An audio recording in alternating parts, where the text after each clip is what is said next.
အလွန်ဆင်းရဲတဲ့မိသားစုတစ်စုမှာမိဘတွေအဖိုးဖွားတွေညီကိုမောင်နှမတွေနဲ့ကောင်းရှင်ဆိုတဲ့9နှစ်အရွယ်မိန်းကလေးလေးတစ်ယောက်နေထိုင်ကြပါတယ်။တနေ့မှာမိသားစုအခြေအနေဆင်းရဲလွန်းတာကြောင့်အိုရှင်ရဲ့ဖခင်ကသူမကိုချမ်းသာတဲ့အိမ်တစ်ခုမှာအလုပ်လုပ်ခိုင်းဖို့ဆုံးဖြတ်လိုက်ပါတယ်။ဆန်အိတ်နဲ့အိတ်အတွက်အိုရှင်ကိုအလုပ်သမားဖြစ်ဖို့ချင်တာပါ။အိုရှင်ကမိဘတွေနဲ့ပဲနေချင်ပြီးကြောင်းတက်ချင်လို့မလိုက်ချင်ပါဘူး။ဒါပေမဲ့ဆင်းရဲမှုကြောင့်မိသားစုကမဖြစ်မနေလက်ခံရပါတယ်။မိခင်ကဒီလိုဘဝကိုမခံနိုင်လို့ကိုဝင်ရှိနေတဲ့ကလေးကိုတောင်ဆင်းရဲမှုမခံစားရအောင်ဆိုပြီးရေခဲမြစ်ထဲဝင်ပြီးမိမိကိုယ်ကိုအန္တရာယ်ပြုဖို့ကြိုးစားပါတယ်။ဒီအဖြစ်ကိုမြင်ပြီးကောရှန်ကမိသားစုအတွက်အလုပ်လုပ်ဖို့ဆုံးဖြတ်လိုက်ပါတယ်။နောက်နေ့အော်ရှင်ကိုချမ်းသာတဲ့အိမ်တစ်ခုကိုပို့လိုက်ပြီးအလုပ်သမားဘဝစတင်ပါတယ်။အဲ့ဒီအိမ်မှာသူမကိုအလွန်ပြင်းထန်စွာအလုပ်ခိုင်းပြီးစားစရာတောင်မပေးဘဲရိုက်နှက်ခွဲခြားဆက်ဆံကြပါတယ်။စားလောင်ပြီးအလုပ်ကျန်းလုပ်ရတဲ့ဘဝကိုနေ့စဉ်ခံစားရပါတယ်။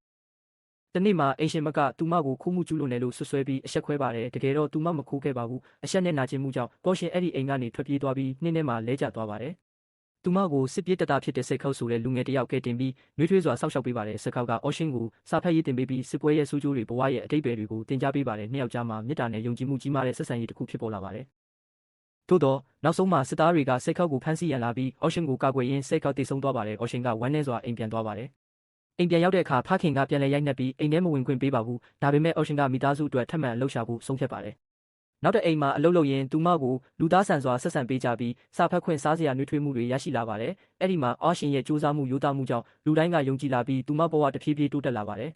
။တနေ့မှာသူမရဲ့အဖွားနာမကျန်းဖြစ်နေကြောင်းသိရပြီးအိမ်ပြန်သွားတဲ့အချိန်မှာအဖွားဆုံးပါသွားပြီဖြစ်ပါတယ်။အော်ရှင်အလွန်ဝမ်းနည်းပြီးမိသားစုအတွက်မိမိဘဝကိုတာဝန်ယူဖို့ဆုံးဖြတ်ပါတယ်။ဇလန်အဆုံးမှာအော်ရှင်ဟာမိခင်ရဲ့မေတ္တာနဲ့ဆုံးလုံးမှုကိုနားလည်လာပြီးမိသားစုအတွက်တာဝန်ယူနိုင်တဲ့လူတစ်ယောက်အဖြစ်ကြီးပြင်းလာပါတယ်။သူမရဲ့ရည်မှန်းချက်ကစတင်ပြီးမိသားစုကိုကူညီဖို့ဖြစ်လာပါတယ်